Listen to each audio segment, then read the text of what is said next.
ñu defee fàttali rek ne G7 dafa tàmbale année bi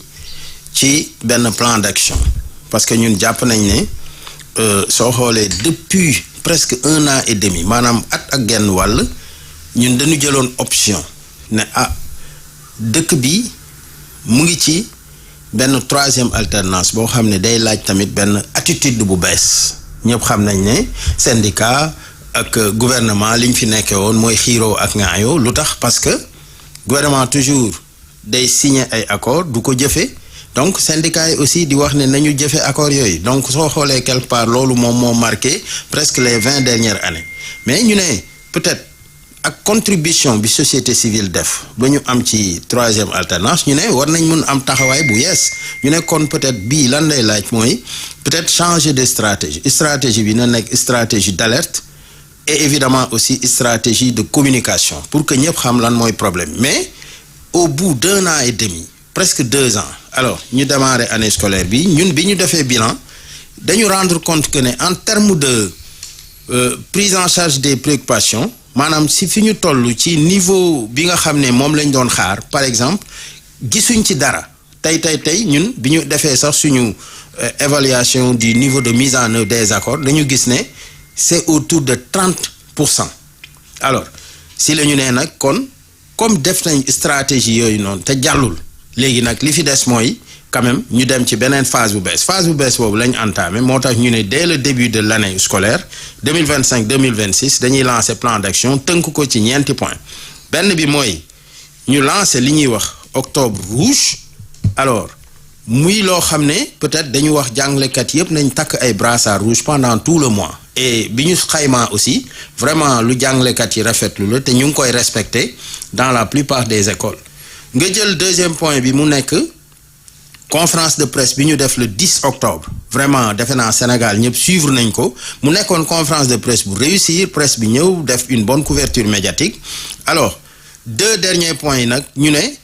15 ak 16 octobre maanaam bërki démb ak bërkaati démb si wolof alors dañuy def d'abord bërkaati démb débrayage à 9h ñëpp gis nañ ne le taux de suivi a été bien respecté même dans les grands lycées de Dakar ñu xool également que démb quand même la ñu def li ñuy wax grève totale et boobu aussi dañ ko respecté bi ñu évaluer loolu yëpp nag ñu ne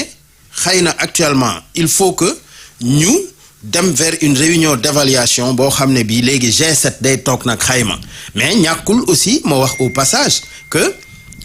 loolu plan d'action d'alerte lañ ko tuddee mooy dañuy yëglu parce que toujours il faut nga indi lu bees moo tax ñu indi innovation boobu ne début d'année bi day tomber ak suñu plan d'action d'alerte mais nous pensons que le gouvernement dina comprendre le message très rapidement pour saisir la balle au rebond. Est-ce que gouvernement bi déjà comprendre le message bi ndax bi ngeen ko annoncé bi ngeen annoncé seen octobre rouge beeg plan d'action wa nga xamante ne moo di plan d'action d'alerte comme ni nga ko waxee on a entendu le ministre jour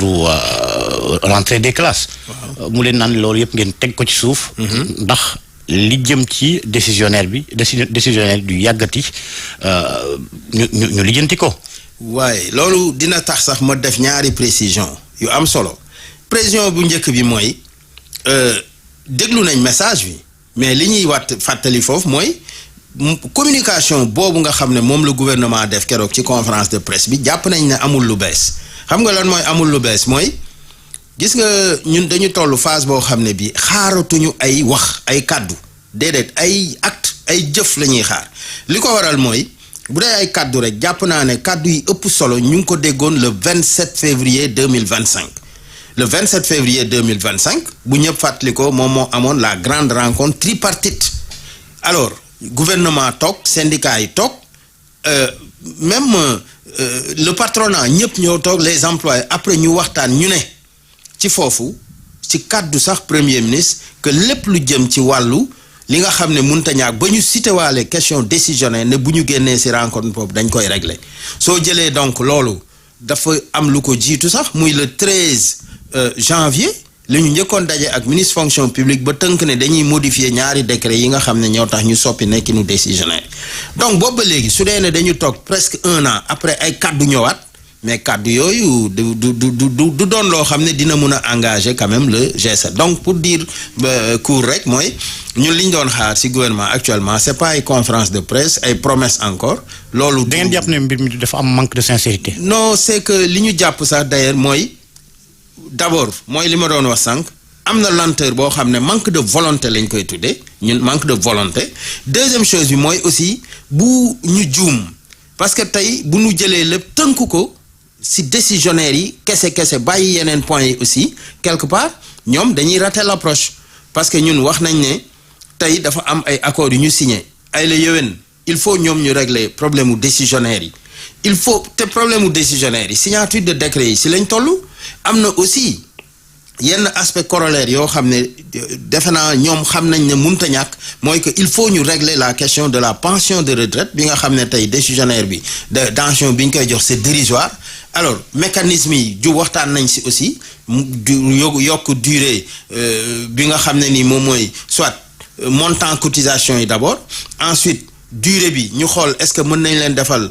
ne serait-ce que une retraite à 65 ans en optionnel pour yokk le temps de cotisation loolu waxtaan nañ ci également et je pense que aussi ñun on n'a pas manqué même de leur demander ñu teg benn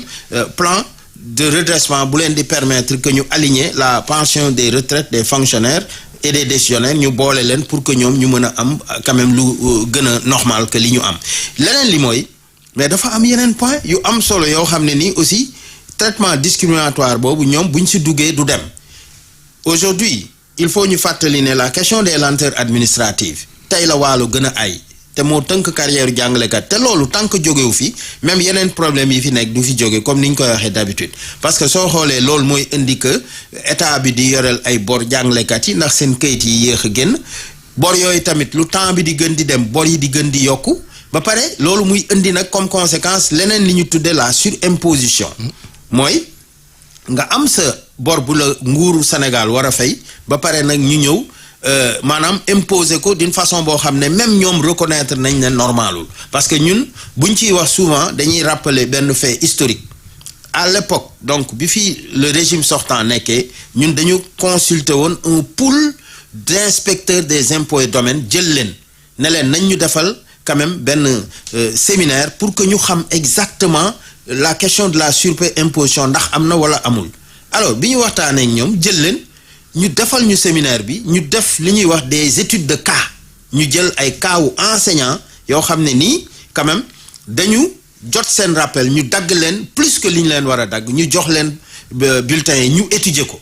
mais ñooñu tey parmi eux sax la plupart sont des responsables du régime actuel alors mais bi ñu defee étude bi à l'époque ñoom ñooñu wax ne lii du yoon enseignant bi liñ ko dagg dafa ëpp ñu calculer waat ñoom comme seen xel dafa màcc jën ne lii lañ ko war a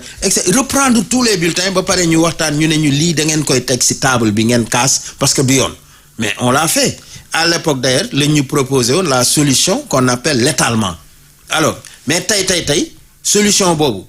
jàppul ñu ne ñu ngi koy appliquer parce que démb rek man la ma enseignant mujjee yónnee lu nga xam ne nii sur 15 ans de bor yu ko nguur gi yoreel muy un rappel de 15 ans alors ñu jox ko une somme dérisoire boo xam ne li ñu ko dagg en termes d'impôt moo ëpp moom li mu percevoir ci somme bi donc loolu c'est des cas flagrants yoo xam ne jàpp naa ne buñ ci boolee nag yeneen point aussi yu am solo comme tey bu génnee ci rappel yi y a aussi la formation diplômante universelle nga xam ne tey am na retard am na 6000 enseignants yu ñu war a tàggat jàpp nañ ne loolu paiement bi am na lu ci sooxee mais faut que nguuru Sénégal def effort fay structures yi muy donc FASTEF muy INSEPS muy SNEPS muy également au niveau de l'INSEP parce que bu ñu tàggatul jàngalekat yi mënuñu am formation ou éducation de qualité au Sénégal. waaw léegi nag gannaaw ñaxtu yëpp xam nañ ko yéen a signé woon ca boori fête du travail weeru mai ne du ngeen yëngal plan de stabilité ngeen signé ko gouvernement bi lu tax ngeen ni kon da ngeen di yëngal te tàmbale ngeen sax.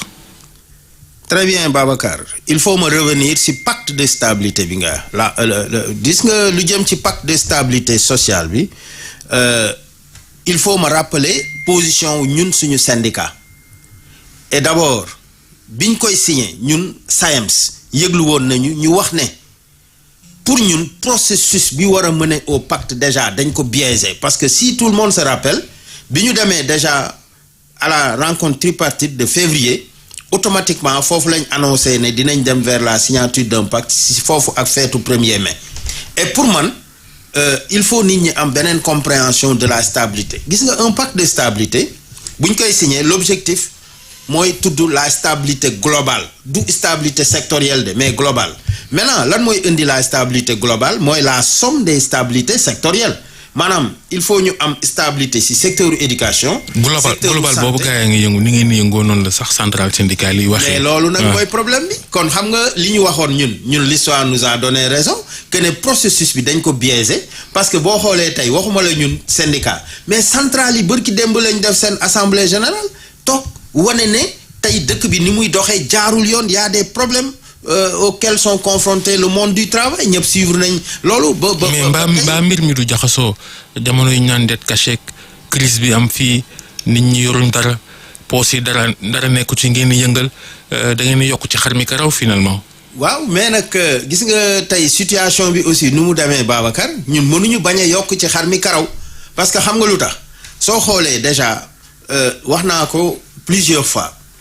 depuis la survenue de la troisième alternance su amee benn secteur boo xam ne dafa ne tekk moo nekkoon secteur éducation loolu moo ñu mayoon chance yu ñu am li ñuy wax année stable 2024 2025 ñëpp gis nañ ne amul lenn lu fi yëngu gars yi dañ dem jàngale def li ñu war a def examen yi vous avez vu tout s'est passé correctement alors mais loolu aussi en retour dafa am lu mu doon xaar mooy que nguur gi gën a jox priorité au secteur de l'éducation parce que comme ni ñu ko yàgg di waxee jàpp nañ ne mooy secteur bi ëpp solo ci am réew mais malheureusement soo xoolee tey ñun jàpp nañ ne secteur bi dañ ko soofantal te li tax ñu koy wax dafa bëri ay critères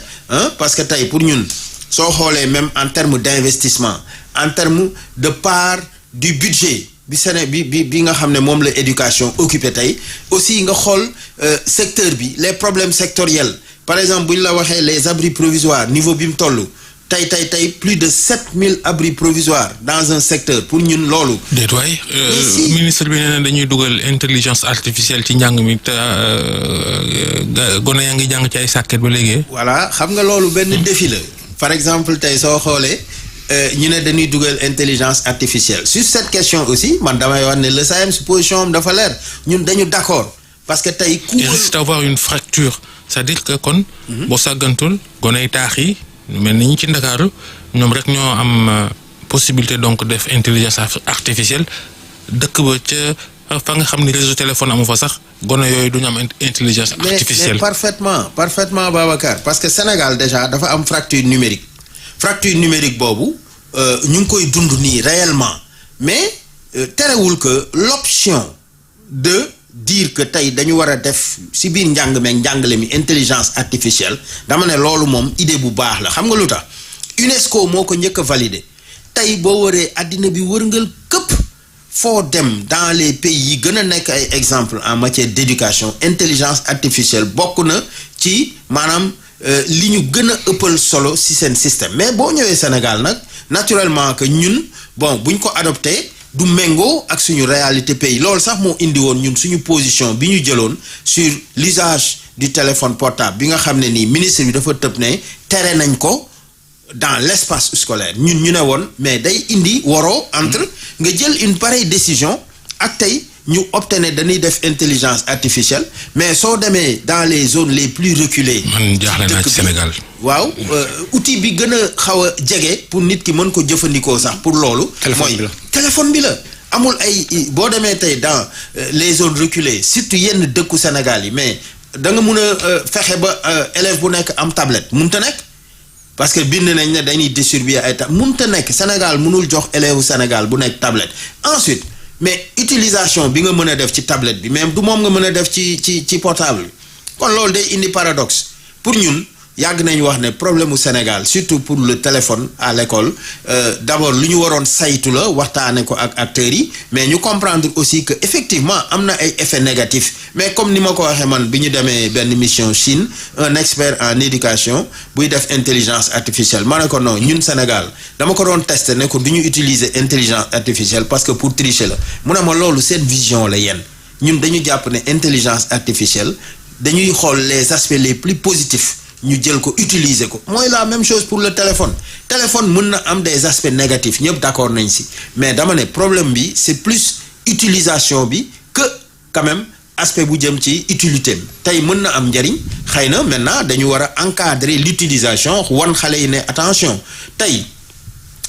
les sites yu négatifs yenn yi mais dañ leen war a restriction de l'accès des jeunes à certains sites tey TikTok bi ñuy utiliser fii boo demee en Chine ñoo ko defar ñun ñu ngi siy accéder. beneen TikTok moo am foofu. très bien c'est interdit boo demee foofu les plateformes sax da nga dul accéder parce que lépp lañ bloqué alors moi je pense que. loolu mooy léegi ngeen pratiquement yéen a ngi woon tekkaaral ça fait bientôt 2 ans bi kilifa yi ñëwee ci bopp réew mi pacte de stabilité sociale bi daanaka ñëpp ci. yëngu jamono ñi di ci wax donc seen muñ jeex na daanaka. takk parce que doon may ci dara. waru leen woon grève de ñu Macky Sall yokkaloon na leen seen salaire lu rëy. waaw Babacar. am déet. waaw mais Macky Sall il faut aussi waxtaan la rek pour ñëpp comprendre xam nga enseignants yi ñoom damay rappeler souvent ne ñoom ñooy jouer le rôle de. Justicier du peuple quoi su ma mënee wax loolu xam nga la mooy justicier du peuple mooy que ñoom combat yëpp ñoo koy porter mais bu bénéfice yi jotee ñëpp ciy bénéficier wu xam nga tey il faut nit ñi fàttaliku ne évidemment 2022 syndicat d'enseignants ñoo porté le combat pour la revalorisation salariale. mais dama ne fonction publique yéen ñi sax mooyu leen privé ñëpp